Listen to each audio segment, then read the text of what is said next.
Hello बच्चों, good morning. Physics आसान है। हम अपने यूट्यूब चैनल फाउंडेशन फिजिक्स के माध्यम से बच्चों में फिजिक्स के प्रति रुचि जगाना चाहते हैं। यही हमारा मकसद है। और कंसेप्ट के साथ साथ हम कुछ स्पेशल, कुछ खास प्रॉब्लम्स करते हैं, कंसेप्चुअल प्रॉब्लम्स करते हैं, जो कि जेई, नीट, आईजेएस हो या किसी अदर कॉम्पिटिटिव एग्जाम्स के पॉइंट ऑफ व्यू से बहुत ही इंपॉर्टेंट है। साथ साथ स्कूल चिल्ड्रन के लिए भी ये बहुत ही इंपॉर्टेंट है कि शुरू से ही वो फिजिक्स के प्रॉब्लम्स की प्रैक्टिस करें, ताकि आने वाले दिनों में जब भी वो कॉम्पिटिटिव एग्जाम्स में बैठेंगे तो उन्हें फिजिक्स बहुत ही आसान लगे और फिजिक्स के टफ से टफ क्वेश्चंस को भी करने में उन्हें कोई दिक्कत नहीं हो, वो आसानी महसूस करें और उन्हें आसानी से हल कर सकें। तो आइए आज हम लोग एवरेज स्पीड के ऊपर कुछ प्रॉब्लम्स लेकर आए हैं, कुछ खास प्रॉब्लम्स लेकर आए हैं, कंसेप्चुअल प्रॉब्लम्स लेकर आए हैं, जो सभी बच्चों के लिए जो जेई, नीट या स्टेट लेवल के जो कॉम्पिटिटिव एग्जाम्स हैं, एंट्रेंस लेवल के, उसके लिए भी बहुत ही इंपॉर्टेंट है। तो चलिए आइए आगे बढ़ते हैं।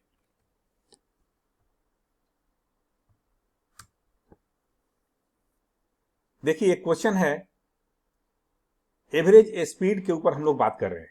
Average speed and average velocity हम लोगों ने पढ़ा है। एवरेज स्पीड का फॉर्मूला क्या होता है? Average speed is equal to total distance upon total time. Average speed is equal to total distance upon total time. और एवरेज वेलोसिटी क्या होता है? Total displacement upon total time. ये दो चीज हम लोग पहले भी जानते हैं, आप जानते भी होंगे, हमने पिछले अपने वीडियो में बताया भी है। तो ये चीज याद रखना है। बस दो ही फॉर्मूले हैं आज के दिन। Average speed is equal to total distance upon total time and average velocity is equal to total displacement upon total time. तो चलिए आइए, आज का पहला क्वेश्चन क्या है? A man goes from A to B at 40 kilometre per hour and returns from B to A at 60 kilometre per hour. Find the average speed. A man goes from A to B. A man goes from A to B at 40 km per hour and returns from B to A at 60 km per hour. Find the average speed. ये question है। मैंने दो बार question इसलिए पढ़ा कि आप question अच्छी तरह से समझ लें। बट देखिए, जैसा कि मैंने आपको शुरू में बताया है, पहले भी बताया है, फिजिक्स का क्वेश्चन करते समय आपको जल्दीबाजी नहीं करनी है। अभी देखिए, बहुत सारे बच्चे सोचेंगे कि क्वेश्चन तो बहुत ही आसान है। एक आदमी जो है A to B 40 kilometre per hour के स्पीड से जाता है और 60 किलोमीटर पर आवर के स्पीड से वापस आ जाता है। तो एवरेज वेलोसिटी कितना, एवरेज स्पीड कितना हो गया? 50 किलोमीटर पर आवर। कुछ बच्चे ऐसा सोच सकते हैं, बहुत सारे बच्चे, कि चलो भाई ये तो बहुत ही आसान है, 40 किलोमीटर पर आवर जाने का स्पीड है और 60 किलोमीटर पर आवर आने का स्पीड है, तो average speed 50 kilometre per our हो गया। लेकिन ये 50 किलोमीटर पर आवर सही आंसर नहीं है, ये गलत है। ठीक है, अभी क्या सही होगा? जो हमारा फॉर्मूला है, जो हम लोगों ने सीखा है एवरेज स्पीड का, उसको, उसके आधार पे हम इसको सवाल को बनाते हैं। Average speed is equal to total distance upon total time. चलिए आगे बढ़ते हैं, इसको सॉल्व करते हैं। वही सवाल है, a man goes from A to B at v1 speed and returns from b to a at v2 speed. Find the average speed. ठीक है, यहां 40 था, यहां 60 था। हमने v1 v2 इसलिए माना है कि हम इस प्रॉब्लम को जनरलाइज कर दे रहे हैं, ताकि अगर v1 v2 के जगह पर कोई भी वैल्यू आए तो आप प्रॉब्लम को सॉल्व कर सके, उसका सॉल्यूशन निकाल सके। ठीक है, तो a man goes from A to B at v1 speed and returns from b to a at v2 speed. Find the average speed. तो जो हम लोगों ने सीखा है उसके हिसाब से देखिए, ये ए पॉइंट है और ये बी पॉइंट है। एक आदमी जो है ए से बी की तरफ जाता है v1 स्पीड से और बी से ए पर वापस आता है v2 स्पीड से। मान लिया कि ए और बी के बीच की दूरी जो है वो डी है, तो बी और ए के बीच की दूरी भी डी होगी। हमने मान लिया, let A B is equal to B A is equal to small d distance. और ए बी जब ए से बी की तरफ जाता है तो v1 स्पीड से जाता है। मान लिए कि ये v1 स्पीड से जाता है और ये ए से बी तक जाने में उसको t1 समय लगा। तो जब t1 समय लगा तो टाइम इक्वल टू क्या होता है? Distance upon velocity. Distance upon velocity, तो डिस्टेंस कितना है आपका? d, और d अपॉन v1, तो ये आपका t1 निकल गया। सिमिलरली जब भी वो बी से ए की तरफ जाता है, डिस्टेंस कितना है बी से ए का, डी है, और वेलोसिटी कितना है v2 है। तो डिस्टेंस d है और वेलोसिटी v2 है, तो कितना टाइम लगा, मान लीजिए कि t2 टाइम लगता है b से a तक जाने में, तो t2 equal to d upon v2। आई बात समझ में, सीधा सीधा एकदम सिंपल सवाल है। तो t1 equal to d by v1, यानी a से b तक आने में उसको t1 समय लगा, और t2 equal to d by v2, यानी b से a तक जाने में उसको t2 समय लगा। टोटल टाइम कितना लगा, t1 प्लस t2, ठीक है, t1 plus t2 equal to total time हो गया, और टोटल डिस्टेंस कितना हो गया, ab के लिए d और ba के लिए d, यानी 2d। तो average speed is equal to total distance upon total time, यानी 2d upon t1 plus t2, 2d upon t1 plus t2, t1 कितना है d बाई v1 और t2 कितना है d बाई v2। आई बात समझ में। Total distance upon total time, 2d total distance हो गया और टोटल टाइम क्या है t1 प्लस t2। t1 कितना है d बाई v1, t2 कितना है d बाई v2, ये t1 और ये t2, ठीक है, t1 plus t2 total time और 2d टोटल डिस्टेंस। हमने सिर्फ रिप्लेस कर दिया है t1 t2 का वैल्यू। अभी देखिए d ऊपर भी है नीचे भी है, तो d को कॉमन ले लीजिए, कट जाएगा ये, तो जब d एलिमिनेट हो जाएगा तो क्या बचेगा, 2 upon 1 upon v1 plus 1 upon v2, यही बचेगा। 2 ऊपर में क्या बचेगा, न्यूमरेटर में 2 बचेगा, डिनोमिनेटर में क्या बचेगा 1 upon v1 plus 1 upon v2। अभी ये नीचे जो है v1 v2 का एलसीएम लेंगे तो क्या हो जाएगा, वो v1 v2 हो जाएगा, और ऊपर में क्या हो जाएगा यहां हो जाएगा v2, यहां हो जाएगा v1, यानी v1 प्लस v2, v1 और ये v1 v2 जो एलसीएम निकाले हैं वो ऊपर आ जाएगा, तो ऊपर आ जाएगा तो क्या हो जाएगा 2 v1 v2 हो जाएगा, 2 v1 v2 upon v1 plus v2। Finally क्या हमको मिल गया, average speed equal to 2 v1 v2 upon v1 plus v2। हमने कुछ नहीं किया है, सिर्फ जो एवरेज स्पीड का फॉर्मूला है total distance upon total time वही लगाया है। Total distance 2d and total time t1 plus t2, यानी d by v1 plus d by v2। Finally हमको क्या मिला, 2 v1 v2 upon v1 plus v2, यही हमारा आंसर हो गया। अभी इस और अगर यहीं पर हम एवरेज वेलोसिटी की बात करें, रिकॉल करिए एवरेज वेलोसिटी क्या होता है, total displacement upon total time.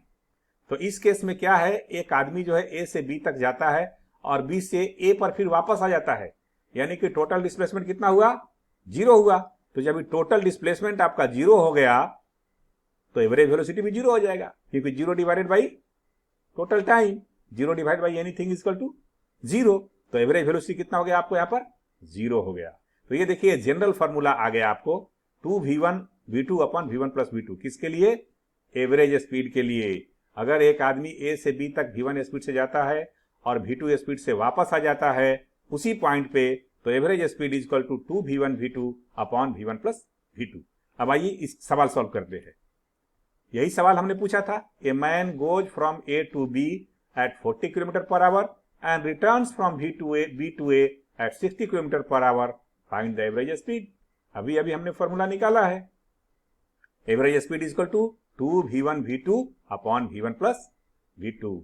पिछले पेज में हमने निकाला है 2 v1 v2 upon v1 plus v2, तो 2 into v1 40 v2 60 upon v1 40 v2 60। तो जब ही इसको कट करेंगे नीचे 100 हो जाएगा, 2 इंटू 40 इंटू 60 अपॉन 100, 0 0 कट गया, तो क्या बचा 4 इंटू 6 24, 24 इंटू 2 48, तो 48 kilometre per our is the right answer. 50 नहीं होगा, क्या होगा 48 किलोमीटर पर आवर जो है ये स्पीड होगा, ठीक है। तो ये देखिए option D is the right answer, ठीक है। आगे बढ़ते हैं, दूसरा सवाल देखते हैं।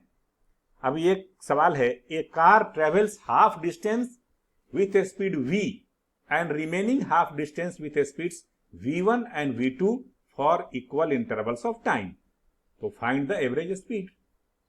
ठीक है, a car travels half distance with a speed v and remaining half distance with a speeds v1 and v2 for equal intervals of time. देखिए यहां पर ये 4 ऑप्शन दिया है, फिगर देखेंगे तो समझ में आ जाएगा।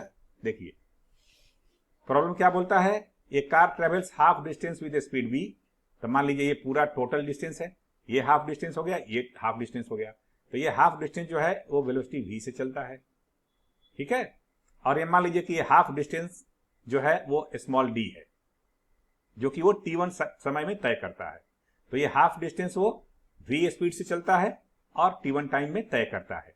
ये जो हाफ डिस्टेंस है वो दो पार्ट में चलता है इक्वल इंटरवल्स ऑफ टाइम के लिए। ये पहला पार्ट है इक्वल इंटरवल ऑफ टाइम के लिए, ये दूसरा पार्ट है इक्वल इंटरवल ऑफ टाइम के लिए। ये और ये डिस्टेंस सेम नहीं है, याद रखिए, क्योंकि क्वेश्चन क्या बोल रहा है, इक्वल इंटरवल ऑफ टाइम, मतलब टाइम सेम है दोनों इंटरवल्स का, लेकिन डिस्टेंस सेम नहीं है। तो यहां पर t हमने सेम माना है, यहां भी t सेम माना है। अगर यहां v1 स्पीड से चलता है तो कितना डिस्टेंस तय करेगा ये v1t, और अगर v2 स्पीड से इस डिस्टेंस को तय करता है तो कितना डिस्टेंस तय करेगा v2t। अभी इसको और इसको जोड़ देंगे तो क्या मिलेगा हमको, d मिलेगा ना, क्योंकि पहले ही उसने डिस्टेंस को दो इक्वल पार्ट में डिवाइड कर दिया है, first half and second half. तो स्मॉल d हो गया आपका डिस्टेंस सेकेंड हाफ का, और कितना टाइम लगा, t plus T, 2t time लगा, ठीक है। अभी हम अपना फॉर्मूला अप्लाई करेंगे, तो टोटल डिस्टेंस इक्वल टू कितना हो गया, ये d प्लस d, 2d, सही है। टोटल टाइम कितना हो गया, ये t1 और प्लस ये 2t, इस पार्ट के लिए 2t और इस पार्ट के लिए t1। तो total time is equal to t1 plus 2t and total distance is equal to 2d। तो ये अपन को मिल गया, और total distance upon total time होता है हमारा average speed, total distance upon total time, 2d upon t1 plus 2t। अभी यहां देखिए ये d जो है, d is equal to v1t plus v2t, second half के लिए d is equal to v1t plus v2t, सही है ना। ये v1t डिस्टेंस हुआ, ये v2t डिस्टेंस हुआ, दोनों को जोड़ देंगे तो d के बराबर आ जाएगा। तो d is equal to v1t plus v2t is equal to v1 plus v2 into t। अब यहां से हम t निकाल लेंगे, यानी t is equal to d upon v1 plus v2, d upon v1 plus v2। और यहां से हम निकालेंगे ये कितना है आपको, t1 is equal to d upon v, time जो क्या हो जाएगा आपको, distance upon velocity, distance upon speed. तो ये हो जाएगा आपको d is equal t1 is equal to d upon v मिल गया आपको, t1 is equal to d upon v मिल गया, और small t is equal to d upon v1 plus v2 मिल गया। Average speed is equal to total distance upon total time, total distance is 2d and total time is t1 plus 2t।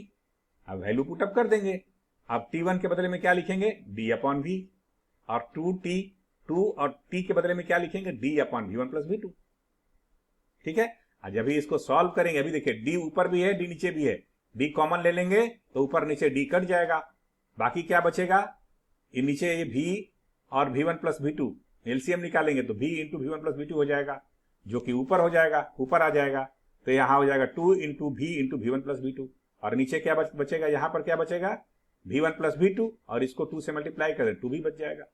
तो नीचे हो जाएगा आपको v1 plus v2 plus 2v, ऊपर में क्या हो जाएगा 2v v1 plus v2 upon v1 plus v2 plus 2v। ये आपका एवरेज स्पीड हो गया। तो कौन सा ऑप्शन हो गया आपका, ऑप्शन होगा आपका ये देखिए B, 2v into v1 plus v2 upon v1 plus v2 plus 2v। This is the right answer, ठीक है, B is the right answer. अभी आगे बढ़ते हैं, यही फॉर्मूला के ऊपर बेस्ड एक सवाल बनाते हैं। अभी देखिए, a car travels half distance with a speed 50 kilometre per hour and remaining half distance with a speed 30 kilometre per hour and 60 kilometre per hour for equal intervals of time, find the average speed. Same problem है, सिर्फ v1 v2 के जगह पर यहां value दिया हुआ है, तो हमने पहले एवरेज स्पीड निकाला है v और v1 v2 के टर्म में, तो ये लिख दिया formula, average speed equal to 2v into v1 plus v2 upon v1 plus v2 plus 2v। Value put up कर दिया, 2 into 50 in bracket 30 plus 60 upon 30 plus 60 plus 2 into 50। Finally ये कितना हो जाएगा, 9000 अपॉन 190। जब इसको सॉल्व करेंगे आप तो हो जाएगा 9000 अपॉन 190। जब इसको कैलकुलेट करेंगे, सिंप्लीफाई करेंगे तो आ जाएगा 47.37 kilometre per our. So this is your speed, average speed, ठीक है। तो आज हम लोग अच्छा किया,